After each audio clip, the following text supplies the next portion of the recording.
ಗಂಭೀರವಾಗಿ ಗಾಯಗೊಂಡು ಸಾವನ್ನಪ್ಪಿದ ನರ್ಗೀಸ್ ಬೇಗಂ. ಭಾರತ ಪಾಕಿಸ್ತಾನದ ಗಡಿಯಲ್ಲಿ ಉದ್ವಿಗ್ನ ಪರಿಸ್ಥಿತಿ ನಿರ್ಮಾಣವಾಗಿದೆಯಲ್ಲ, ಆ ವಿಚಾರಕ್ಕೆ ಸಂಬಂಧಪಟ್ಟಂತೆ ನಾಗರಿಕ ಪ್ರದೇಶಗಳನ್ನು ಟಾರ್ಗೆಟ್ ಮಾಡಿ ಪಾಕ್ ಮತ್ತೆ ದಾಳಿಯನ್ನು ಮಾಡ್ತಾ ಇದೆ. ಅದರ ಪರಿಣಾಮ ಈಗ ಒಬ್ಬ ವ್ಯಕ್ತಿಯ ಸಾವಾಗಿರುವಂಥದ್ದು, ಕುಟುಂಬಸ್ಥರ ಆಕ್ರಂದನ ಮುಗಿಲು ಮುಟ್ಟಿದೆ. ಜನವಸತಿ ಪ್ರದೇಶಗಳ ಮೇಲೆ ಪಾಕಿಸ್ತಾನ ನಿರಂತರವಾಗಿ ಶೆಲ್ ದಾಳಿಯನ್ನು ನಡೆಸ್ತಾ ಇದೆ. ಇದರ ಪರಿಣಾಮ ಉರಿ ಸೆಕ್ಟರ್ನಲ್ಲಿ ಒಬ್ಬ ಮಹಿಳೆಯ ಜೀವ ಕೂಡ ಹೋಗಿದೆ. ನರ್ಗಿಸ್ ಬೇಗಂ ಅನ್ನುವಂತಹ ಮಹಿಳೆಯ ಜೀವ ಸ್ಥಳದಲ್ಲೇ ಹೋಗಿದೆ. ಶೆಲ್ನ ಅವಶೇಷಗಳು ತಗುಲಿ ಕಾರ್ನಲ್ಲಿದ್ದಂಥ ಮಹಿಳೆಯ ಜೀವ ಏಕಾಏಕಿ ಹೋಗುತ್ತೆ.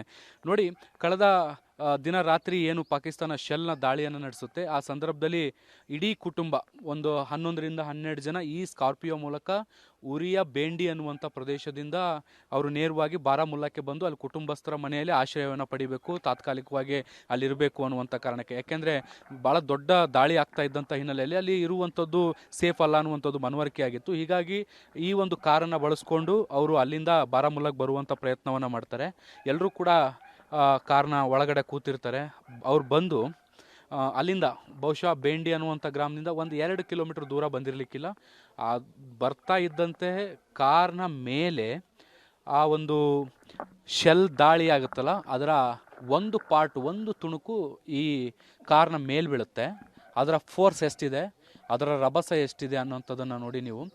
ಕಾರ್ನ ಟಾಪ್ ಇದೆಯಲ್ಲ, ಅದು ಹೋಲ್ ಬಿದ್ದೋಗಿದೆ. ಅಷ್ಟು ಶಾರ್ಪಾಗಿ ಹೊಡೆತ ಬಿದ್ದಿದೆ. ಒಳಗಡೆಯಿಂದನೂ ಕೂಡ ನಾನು ನಿಮ್ಗೆ ತೋರಿಸುವ ಪ್ರಯತ್ನ ಮಾಡ್ತೀನಿ. ನೋಡಿ ಒಳಗಡೆಯಿಂದ ಯಾವ ರೀತಿಯಾಗಿ ಕಾಣುತ್ತೆ ಅನ್ನುವಂಥದ್ದನ್ನು ನೀವು ಗಮನಿಸ್ಬೋದು. ನೋಡಿ, ಈ ಹೋಲ್ನ ಮೂಲಕ ಶೆಲ್ನಿಂದ, ಆ ಶೆಲ್ ಏನು ಕೆಳಗಡೆ ಬೀಳುತ್ತೆ ಅದರಿಂದ ಬರುವಂಥ ಕೆಲವು ಅವಶೇಷಗಳು ಈ ಕಾರ್ನ ಟಾಪಿಂದ ಒಳಗಡೆ ಛೇದಿಸ್ಕೊಂಡು ಬಂದು ಈ ಸೀಟಲ್ಲಿ ಏನು ಕೂತ್ಕೊಂಡಿರ್ತಾರೆ, ಈ ಸೀಟಲ್ಲಿ ನರ್ಗಿಸ್ ಬೇಗಂ, ಅವ್ರ ಮಗಳು ಮತ್ತು ಅವರ ಇತರೆ ಕುಟುಂಬಸ್ಥರು ಬೇರೆಯವರೆಲ್ಲ ಕೂತಿರ್ತಾರೆ. ನರ್ಗಿಸ್ ಬೇಗಂ ಅವರು ಇಲ್ಲಿ ಕೂತಿರ್ತಾರೆ. ಇಲ್ಲಿಂದ ಬರುವಂತಹ ಶೆಲ್ನ ಅವಶೇಷ ಏನಿದೆ ನೇರವಾಗಿ ಅವರ ತಲೆಗೆ ಸೀಳ್ಕೊಂಡು ಎದೆ ಭಾಗದಿಂದ ಹೊಟ್ಟೆಗೆ ಇಳಿಯುತ್ತೆ. ಯಾವ ವೇಗದಲ್ಲಿತ್ತು, ಎಷ್ಟು ಖತರ್ನಾಕ್ ಆಗಿತ್ತು ಆ ಒಂದು ಸ್ಪೀಡ್ ಅನ್ನುವಂಥದ್ದನ್ನು ಜಸ್ಟ್ ಇಮ್ಯಾಜಿನ್ ಮಾಡ್ಕೊಳ್ಳಿ. ಆ ಶೆಲ್ನ ಪವರ್ ಏನು, ಅದರ ತಾಕತ್ತೆಷ್ಟು, ಅದು ಏಕಾಏಕಿ ಒಂದು ಜಾಗದಲ್ಲಿ ಬಿದ್ದರೆ ಏನೆಲ್ಲ ಅನಾಹುತ ಆಗ್ಬೋದು. ಜಸ್ಟ್ ನಾನು ಹೇಳ್ತಿರೋದು ನಿಮಗೆ ಶೆಲ್ ದಾಳಿಯಿಂದ ಆಗಿರುವಂತಹ ಒಂದು ತುಣುಕು ಇದ್ರ ಮೇಲೆ ಬಿದ್ದಿರೋದು.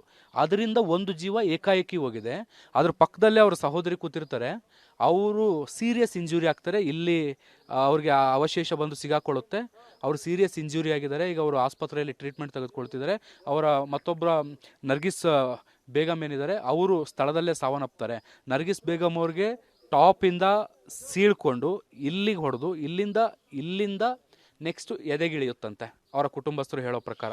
ಸೊ ಅವ್ರು ಕೂಡಲೇ ಭಾಳ ದೊಡ್ಡ ಪ್ರಮಾಣದಲ್ಲಿ ಗಂಭೀರವಾಗಿ ಗಾಯಗೊಳ್ತಾರೆ. ಅವ್ರನ್ನ ಇಮಿಡಿಯೇಟಾಗಿ ಆಸ್ಪತ್ರೆಗೆ ಸೇರಿಸುವ ಕೆಲಸ ಆಗುತ್ತೆ. ಆದರೆ ಉಳಿಸ್ಕೊಳ್ಳೋಕ್ಕಾಗಲ್ಲ. ಅವ್ರ ಕುಟುಂಬಸ್ಥರನ್ನು ಕೂಡ ಮಾತಾಡಿಸಿದ್ವಿ. ಭಾಳಷ್ಟು ನೋವಾಗುತ್ತೆ ಆ ಎಲ್ಲ ಬೆಳವಣಿಗೆಗಳನ್ನ ನೋಡ್ತಾ ಇದ್ದರೆ. ಪಾಕಿಸ್ತಾನಕ್ಕೆ ಏನು ಹೇಳಬೇಕು ಗೊತ್ತಾಗ್ತಾ ಇಲ್ಲ. ಜನವಸತಿ ಪ್ರದೇಶಗಳ ಮೇಲೆ ಅದು ಯಾಕೆ ದಾಳಿ ಮಾಡುತ್ತೋ ಏನೋ ಗೊತ್ತಿಲ್ಲ. ಇಂಥ ಅಮಾಯಕ ಮುಗ್ಧ ಜೀವಗಳು ಹೋಗ್ತಾ ಇದ್ದಾವೆ. ಕುಟುಂಬಸ್ಥರು ತಮ್ಮವರನ್ನು ಕಳ್ಕೊಳ್ತಾ ಇದ್ದಾರೆ. ಇನ್ನೂ ನೋಡಿ, ಯುದ್ಧ ಶುರುವಾಗಿಲ್ಲ. ಯುದ್ಧ ಶುರುವಾಗೋಕ್ಕಿಂತ ಮುಂಚೆನೇ ಈ ರೀತಿಯಾದಂಥ ಕಣ್ಣೀರಿನ ಕಥೆಗಳು ಈಗಾಗಲೇ ಶುರುವಾಗಿದ್ದಾವೆ. ಇದೆಲ್ಲವನ್ನು ನೋಡ್ತಾ ಇದ್ದರೆ ನಿಜಕ್ಕೂ ಸಂಕಟ ಆಗುತ್ತೆ. ಕ್ಯಾಮ್ರಾ ಪರ್ಸನ್ ಜಿತೇಂದ್ರ ಕುಮಾರ್ ಜೊತೆ ಶಬ್ಬೀರ್ ಇಡಗುಂದಿ, ಪಬ್ಲಿಕ್ ಟಿವಿ, ಬಾರಾಮುಲ್ಲಾ.